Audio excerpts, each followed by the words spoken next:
వాళ్ళతో మాట్లాడొద్దు, వీళ్ళతో తిరగొద్దు, 6 గంటల్లోపు ఇంటికొచ్చే, షార్ట్స్ వేసుకుని బయటికెళ్ళొద్దు, ఇలాంటివి ఎన్నెన్నో కొత్తవి కనిపెట్టి చెప్తూనే ఉంటుంది. అదేం లేదక్క, అక్కింతకు ముందులా లేదు.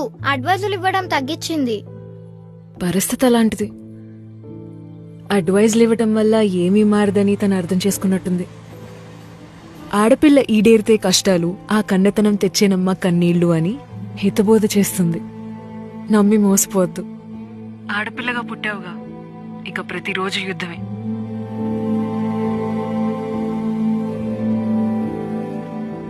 శత్రువు ఎవరైనా సరే, ఒక్కోసారి గెలుస్తాం, ఒక్కోసారి ఓడిపోతాం.